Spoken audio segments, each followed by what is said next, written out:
রাজনীতিতে দৃশ্যপটের পরিবর্তন হয়তো মুহূর্তেই ঘটে, কিন্তু তার রেশ থেকে যায় দীর্ঘ সময়। অবশেষে মেয়াদের আগেই বঙ্গভবন থেকে বিদায় নিলেন দেশের 22তম রাষ্ট্রপতি মোহাম্মদ শাহাবুদ্দিন। তার বিদায়ের সঙ্গে সঙ্গে শুরু হয়েছে নতুন বিতর্ক। কেউ বলছে তিনি সাংবিধানিক সংকটে রাষ্ট্রকে রক্ষা করেছিলেন, আবার কেউ বলছে তিনি ছিলেন জুলাই গণঅভ্যুত্থানের সময় নীরব সমর্থক, তাই পদত্যাগ নয়, বিচারই হওয়া উচিত।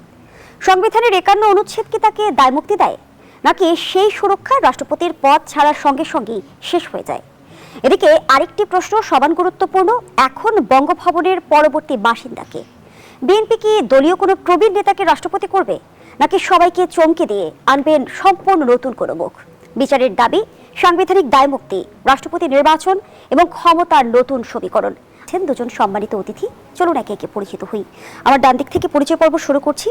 আছেন এম এ আজিজ, সিনিয়র সাংবাদিক ও রাজনীতি বিশ্লেষক। আমার সর্বডানে আছেন অ্যাডভোকেট আবু হেনা রাজ্জাকি, আইনজীবী, সুপ্রিম কোর্ট ও রাজনীতি বিশ্লেষক। দুজনকেই স্বাগত জানাচ্ছি আজকের আলোচনায়। শুরুতে যে বিষয়টি বলছিলাম, জনাব এম এ আজিজ, আপনার স্পেকুলেশন দিয়ে যদি শুরু করি, বঙ্গভবনে কে যাচ্ছেন? আমিও যেতে পারি, সমস্যা তো নাই। কারণ প্রেসিডেন্টের যে কাজ একটা অর্নামেন্টাল পোস্ট। আমার চেহারা মোবারক ভালো, সাহস কম, সততার অভাব আছে আমার, আমি হতে পারবো না কেন? প্রফেসর ইয়াজউদ্দিন জয় রাষ্ট্রপতি হতে পারলে আমি হতে পারবো কেন? আমি প্রফেশনাল, আমি হতে পারবো না কেন? হতে পারে। কিন্তু ব্যাপারটা হলো যে এখন যে সরকারি দল আছে তাদের পছন্দের হতে হবে। এখন সেই পছন্দে আমাকে হয়তো আপ টু দ্য মার্ক মনে করবে না। আর আমিও ব্যক্তিগতভাবে মনে করি একটা দল, রাজনৈতিক দল ক্ষমতায় আছে, সেই দলের বাইরে কাউকে রাষ্ট্রপতি বানাক, এটাকে আমি চাই না। কারণ ওই দল থেকেই হওয়া উচিত। ধরেন একজন আমলা, আমি শুনলাম মন্ত্রী পরিষদ সচিব, তার নামে আলোচনায় আছে, কিছুদিন তো 1 নম্বর হয়ে ঘুরলো। এখন তাকে যদি আপনি এই সবার ঘাড়ের উপরে, পলিটিশিয়ান গাড়ির উপরে বসায় দেন, তাহলে এই সিনিয়র বিএনপির যত নেতা আছে তারা নাখোশ হবে না? পার্টিটাকে ঠিক মতো চলবে, গভর্নমেন্টকে ঠিক মতো চলবে। তিনি যদি এফিসিয়েন্ট হন, তার যদি সার্ভিস লাগেই, মন্ত্রী পরিষদ থেকে এনে বঙ্গভবনে দেন, প্রতিমন্ত্রী স্ট্যাটাস দিয়ে দেন, সমস্যা নাই, এখান থেকেও কাজ করতে পারবে, তার সার্ভিস নিতে তো সমস্যা নাই। আবার এও শুনতেছি, নাম বলবো না, বাইরের থেকেও কোনো নারী আসতে পারে। কিন্তু আমি তো মনে করি যাদের, আমার এই বিএনপির পার্টির ভিতরে যাদের সিনিয়র আছে তাদের মধ্যে থেকেই বাঁচা উচিত। এটা পলিটিক্সের সাথে দলীয় স্বার্থে আমি মনে করি। কিন্তু সদ্য পদত্যাগী রাষ্ট্রপতি আমরা মোহাম্মদ শাহাবুদ্দিনের ক্ষেত্রে কিন্তু একই বিষয় দেখেছিলাম। আওয়ামী লীগ আমলেও কিন্তু সিনিয়র প্রবীণ নেতাদের রেখে কিন্তু একজন সাবেক বিচারক এবং আমলাকে নির্ধারণ করেছিল। এই জন্যই তিনি ফেসিবাদ হয়েছেন, কারণ তিনি যা রাত্রে দিন করতে পারতো, দিনকে রাত করতে পারতো, এই জন্যই তো হয়েছেন। তার রাজনৈতিক দলের ভিতরে ছিল না তোফায়েল আহমেদের মতো লোক ছিল, বর্ষিয়ান নেতা, তারা তো করতে পারতো, করে নাই। আমির হোসেন আমু ছিল, এরকম আমি যদি সিনিয়র নাম যা আসতেছে, এছাড়া আরো ছিল। এবারও যদি বাইরে থেকে কাউকে রাষ্ট্রপতি করা হয়, দলের ভেতরে অসন্তোষ জন্ম দেওয়ার সম্ভাবনা হবে কি? এটা প্রকাশ হবে না, কিন্তু অসন্তোষ থাকবে, অতন্ত্র থাকবে। কারণ সারা জীবন ধরেন ফখরুল ইসলাম আলমগীর এই যে ফেসিবাদের সময়ে কত রকম ভাবে নিগৃহীত হয়েছে, কিন্তু সে তো দলটা চালিয়ে রেখেছে। এখন তাকে বাদ দিয়ে আপনি ধরেন, আপনি প্রফেসর ওনাকে করলেন, ডক্টর মঈন খান করলেন, এর দ্বারা রাজনৈতিক দলে আছে তো 4-5 জন আছে, তো তাদের ভিতর থেকে রাষ্ট্রপতি হতে পারে। আর রাষ্ট্রপতি তো অর্নামেন্টাল পোস্ট, একমাত্র প্রধান বিচারপতি নিয়োগ, তাও আবার প্রধানমন্ত্রী যেটা চাইবে সেটা করবে। তারপরে আপনার প্রধানমন্ত্রী নিয়োগ করতে পারবে। আর শাহাবুদ্দিন সাহেব সবচেয়ে ভালো কথা বলছে, সে বলছে মাজার জিয়ারত করা ছাড়া আর কোনো ক্ষমতা নেই। তো এটা তো অর্নামেন্টাল পোস্ট, যে কাউকে বানায় দিলেই চলবে, সে পরামর্শ সরকারের বাইরে তো কিছু করার নাই। রাষ্ট্রপতি যে হবে, এখনো তো যেটা বিএনপিরও আগে কথা ছিল যে ক্ষমতার প্রেসিডেন্ট, প্রধানমন্ত্রীর ক্ষমতার ভারসাম্য আনার জন্য, এখন তো ভারসাম্য আসে নাই, তাই না? এখন যদি রাষ্ট্রপতি হয়, জাস্ট যা নির্দেশ করবে তাই, যা পরামর্শ দিবে, যা অনুরোধ করবে তাই স্বাক্ষর করবে, তার কাছে যা ক্যাবিনেট থেকে ইয়ে করে। আপনি দেখেন শাহাবুদ্দিন চুপ্পু সাহেব ইয়েতে আপনার জাতীয় সংসদে বক্তৃতা দিল, আপনি দেখেন সেখানে যা লিখে দিয়েছে তাই। সে আগে বলছে যে বঙ্গবন্ধু স্বাধীনতার ঘোষক, পরে বলছে শহীদ প্রেসিডেন্ট জিয়াউর রহমান স্বাধীনতার ঘোষক। অর্থাৎ সরকার যা বলবে তাই শুনতে হবে, তাই শুনবে। এই ধন্যবাদ জানাচ্ছি জনাব M A Aziz. Advocate Abu Hena Razzaqi, BNP কি নিজ দলের প্রবীণ কোনো নেতাকে রাষ্ট্রপতির আসনে বসাবেন, নাকি সবাইকে চমকে দিয়ে নতুন মুখ আনবে? আপনার বিশ্লেষণ কি বলছে? দেখেন আজিজ ভাই যা বলছে এরপর তো বলার নাই কিছু, সবই বইলে ফেলাইছে। তবে তারপরেও বলি, রাষ্ট্রপতি যদি উনি বলছেন একটা অলংকারিক পদ, কিন্তু রাষ্ট্রপতি কিন্তু সশস্ত্র বাহিনীর সর্বাধিনায়ক। আবার রাষ্ট্রপতিকে গুরুত্বপূর্ণ এই কারণে অধ্যাদেশও জারি করতে হয় পার্লামেন্ট যখন থাকে না। এই যেমন এখনো যদি এই মুহূর্তে কোনো জরুরি আইন করতে হয়, অধ্যাদেশ জারি করতে হলে রাষ্ট্রপতিই করবে, সংসদ আবার না বসে রাখতে তবে হবে। স্বাধীনভাবে করবে না, না, সেটা তো আরেক চ্যাপ্টার। আর কিন্তু প্রশ্ন হচ্ছে আপনি রাষ্ট্রপতি কাকে বানাবে তার আগে ভাবতে হবে এই রাষ্ট্রপতিকে সরাইলো কেন। এই রাষ্ট্রপতিকে সরাইলো কেন যদি আপনি বুঝতে পারেন, তাইলে বুঝতে পারবেন যে কাকে বানাতে হবে। এই রাষ্ট্রপতিকে কি সরানো হয়েছে নাকি রাষ্ট্রপতি নিজে পদত্যাগ করেছেন? রাষ্ট্রপতি নিজে যদি পদক্ষেপ মানে নিজে সরে যেত, তাইলে দুই বেলায় দুই পদের কথা উনি বলতেন না। যারা তাকে অরিজিনালি নিয়োগ দিছিল তারা তখন বলছেন যে বঙ্গবন্ধু স্বাধীনতার ঘোষক, আবার যখন এই সরকার আসলো তখন বলেন জিয়াউর রহমান স্বাধীনতার ঘোষক। এইটা বলতেন না যদি উনি স্বেচ্ছায় যাইতেন। আমার বঙ্গবন্ধে থাকতে হবে, তাতে যাকে যা বললে খুশি হয়, যা বলা দরকার তাই বলবো, কি আসে যায়, এতে আর যাই হোক গ্রহণযোগ্যতা থাকে না। এখন প্রশ্ন হচ্ছে যে আপনি সকালে এক কথা বিকালে এক কথা বললে সাময়িকভাবে আপনাকে অ্যালাউ করতে পারি আমি, কিন্তু আপনার বিশ্বাসযোগ্যতা বা ক্রেডিবিলিটি বলতে যা বোঝায় সেটা থাকে না। এখন বলতে পারেন যে বিএনপি তাকে এই 5 মাস রাখছিল কেন? বিএনপি তাকে রাখছিল অনেকগুলো কারণে। এক নম্বর, আওয়ামী লীগ 16 বছর রাজত্ব করছে। এই 16 বছর রাজত্বের মধ্যে একটা বিরাট বলয় আওয়ামী লীগ তৈরি করছে, সেটা রাজনৈতিক মাঠে, সেটা আপনার আমলাতন্ত্রের মধ্যে, সেটা আপনার মিডিয়ার মধ্যে, সর্বত্র প্রশাসনিক ইয়ের ভিতরে 16 বছর লালন করা ইয়ে থেকে চট করে রাষ্ট্রপতিকে সরাইতে পারে নাই।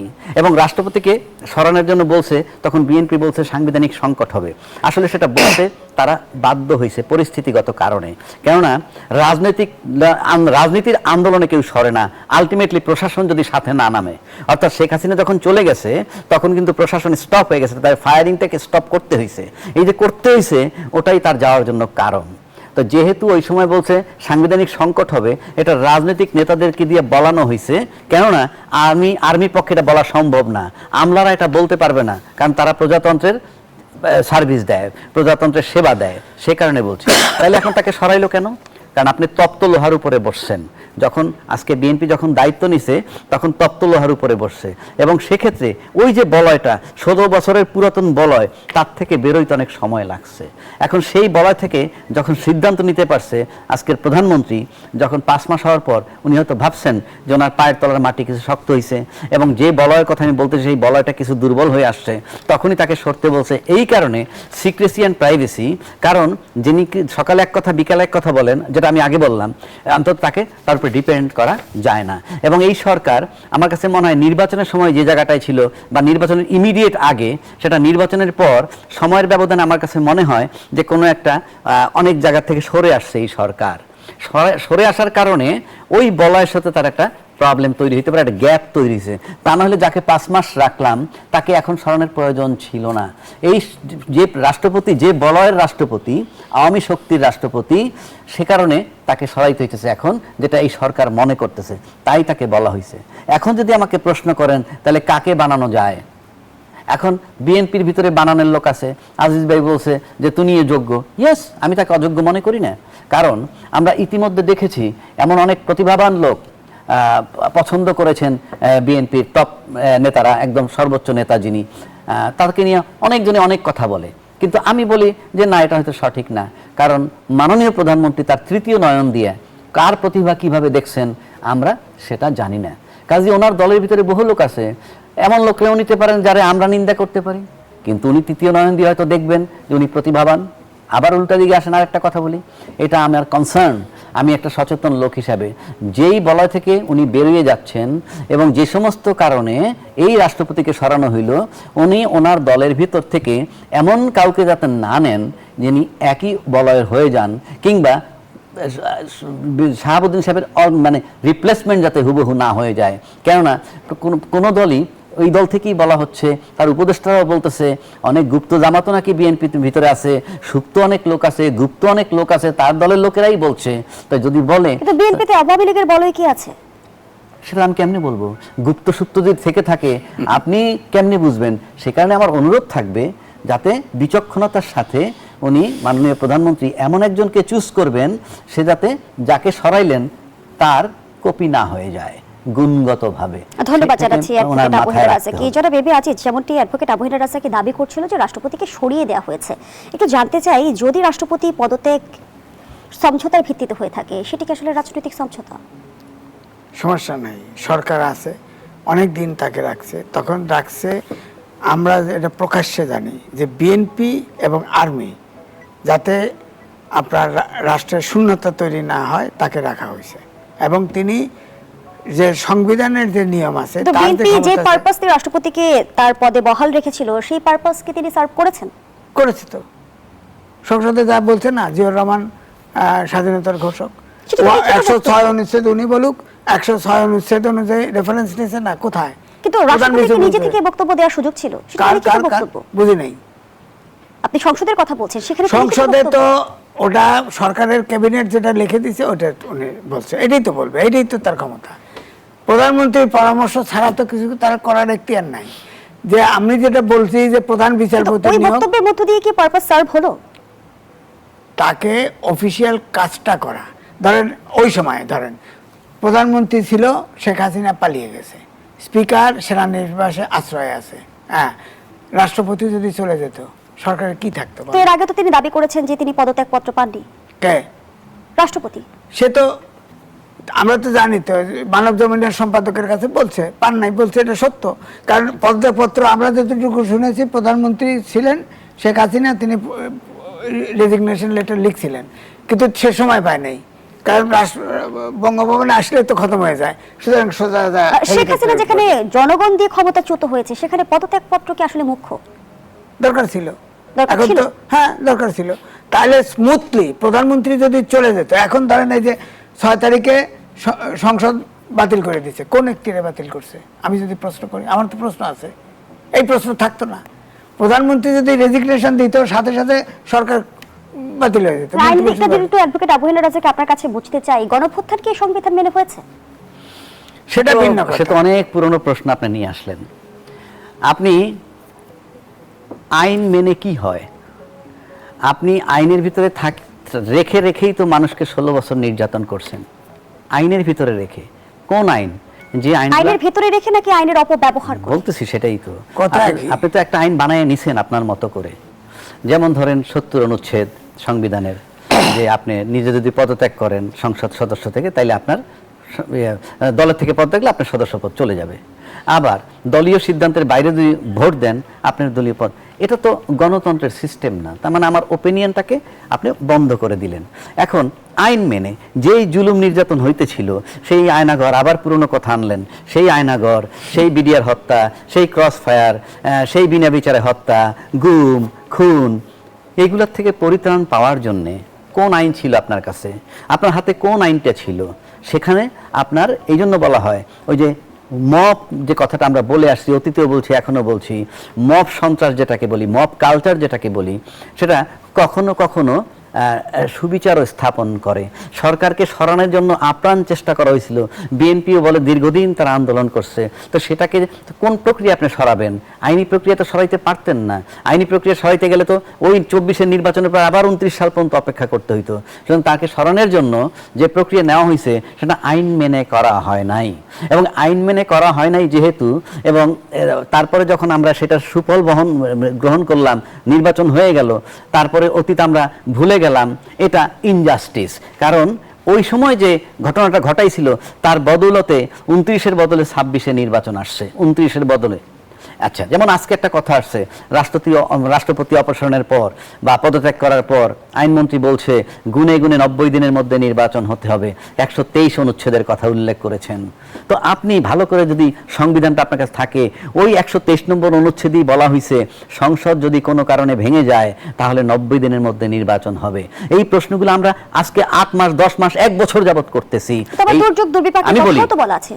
আর সাথে আরো 3 মাস, 6 মাস, সর্বোচ্চ 180 দিন, কিন্তু আপনার নির্বাচন করেছেন 18 মাস পর। এখন এই বিতর্ক এখন করে লাভ নাই। তবে আপনি লিখে রাখতে পারেন, সময়ের ব্যবধানে এই প্রশ্ন আসবেই। যদি না আসতো তাহলে আজকে আইনমন্ত্রী কেন বলতেছে রাষ্ট্রপতির পদ শূন্য হয়েছে, 90 দিনের মধ্যে নির্বাচন হবে, হতেই হবে? তাহলে ওই নির্বাচন, এই প্রশ্ন ওনারা তো সংসদ নির্বাচনের সময় তুলেন নাই।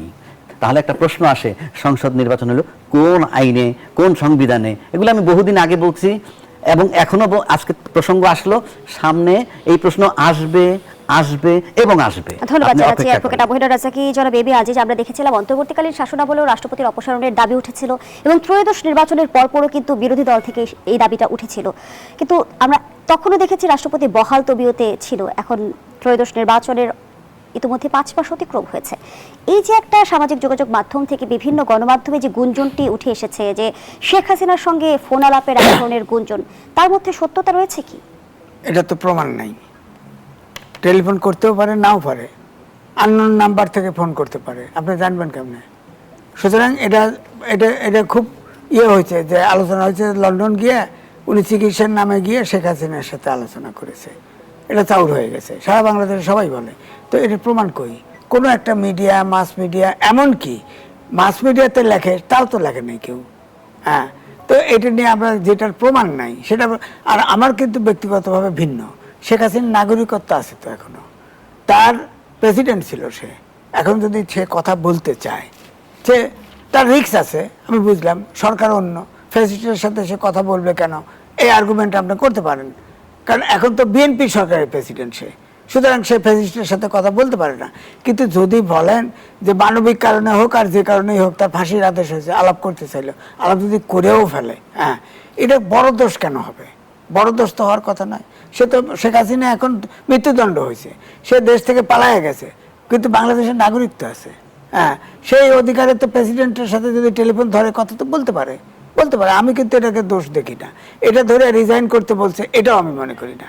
কারণ এখন আমি মনে করি সামনে ধরেন আমরা এখন এই সরকার ধরেন এখন যে পরাশক্তিগুলো অ্যাক্টিভ যেভাবে, যুক্তরাষ্ট্র বলেন, চীন বলেন, আমাদের 3 দিক ঘিরে পরাশক্তি যদি ভারত মনেও না করেন, ভারত তো সবসময় সরকারকে নেলদুপ দর্জি, অর্থাৎ কেন্দ্রশাসিত সরকার রাখতে চায়, এরকম আচরণ করে। কিন্তু রাষ্ট্রপতি পদত্যাগের সাথে কোনোভাবে ভূ রাজনীতি কানেক্টেড কিনা? থাকতে পারে।